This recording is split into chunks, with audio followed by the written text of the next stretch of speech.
Team भनेको यो स्किममा performer of the month भने त यो मन्थको टिम भयो नि त, अगाडिको टिम छ त पछि काम लाग्छ हैन, अहिले पनि काम लाग्छ। तर आजदेखि जतिजना हामीले मान्छे रेफरल गरेर कम्पनीमा इन्ट्री गर्यौं त्यो रेफरल गरेको व्यक्तिहरू मध्ये, जस्तै फर एक्जाम्पल मैले 10 जना रेफरल गरे यो महिना, मेरो 10 जनाले चाहिँ सबै टिमको भन्दा उत्कृष्ट बिजनेस गर्नुभयो भने मैले स्कुटी पाउने हो। यो टिमवर्क हो। फेरि जस्तै यसमा हामीले 15,000 ओबी नपुर्याउने मान्छेले पनि यो जित्न सक्छ। 1 जना 2 जना रेफरल गरेर त्यो 1 जना 2 जनाले सबभन्दा बढी रेफरल गर्यो भने जित्न सक्छ। तर त्यो कन्डिसन दुईटा छ, आफ्नो यही महिनाको रेफरलले गरेको बिजनेस र त्यो रेफरलले गरेको 1 स्टेप बिजनेस मात्रै काउन्ट हुन्छ। फेरि होल टिम हुँदैन, 1 स्टेप मात्रै काउन्ट हुन्छ।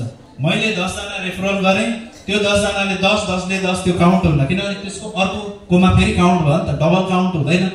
सो दैट मैले 10 जना डाइरेक्ट रेफर गरे, त्यो डाइरेक्ट रेफरल गरेको व्यक्तिले गरेको बिजनेस काउन्ट हुन्छ लिडरशिपमा। त्यसमध्येमा उत्कृष्टले चाहिँ यो महिनाको अन्तिममा हाम्रो अनलाइन सपिङ, रिटेल आउटलेट्स हाम्रो सबै रेडी भएर लन्च भइसकेको हुन्छ। त्यो लन्चको कार्यक्रम फेरि अलि ठुलो हुन्छ। हामी यहाँ 200 जना 300 जना छौँ होला, त्यो मेबी 500-1000 जनाको कार्यक्रम होला। त्यो कार्यक्रममा हामी कार्यक्रमकै दिन स्कुटी प्रदान गर्नेछौँ, त्यही दिन। र त्यसपछि लास्टमा हाम्रो डाइरेक्ट सेलिङ लन्च हुन्छ। डाइरेक्ट सेलिङमा हामी अनाउन्समेन्टमा मेबी गाडीको स्किम लिएर आउँछौँ, त्यो स्योर छ। फेरि त्यो दिन चाहिँ फेरि त्योभन्दा 1 स्टेप माथिको गिफ्ट पनि अनाउन्समेन्ट हुन सक्ला। त्यति गर्दा हाम्रो टिम अलिकति ठुलो बन्छ। र हामीले देखाउन खोजेको सर्ट टाइममा सक्सेस स्टोरी हो। सक्सेस स्टोरी सेल हुन्छ। अघि मैले कुरा गरेँ नि इन्डियाको कहाँ सक्सेस स्टोरीले लिङ्क गर्यो भने मेरो साथी त्यो कम्पनीमा सक्सेस भयो भने न म सक्सेस हुन सक्छु, मेरो साथी त्यहाँ सक्सेस भएको छैन भने मेरो सक्सेस हुने चान्सेस कम छ। सो दैट हामीले केही इन्स्पायरिङ लिडर्सहरू डेभलप गर्न खोजिरहेको हो। गिफ्ट भनेको एउटा रिवार्ड हो कि गिफ्ट के रिवार्ड? जस्तै रिच भनेको के हो? पैसा धेरै छ के हो? त्यो भनेको क्यापेसिटी हो भन्छु, आउटपुट अफ द ब्रेनको आउटपुट हो।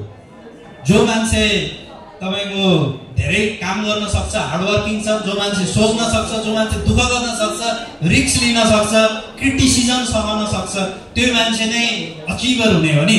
यो अचिभमेन्ट हो, रिफ्लेक्सन्स अफ योर हार्डवर्क हो, लिडरशिप हो, डेडिकेसन हो र कसको क्यापेसिटी कति छ भन्ने कुरा हो। त्यो बेसिसमै हामीले विभिन्न टिमहरू डेभलप गर्दै जान्छौँ।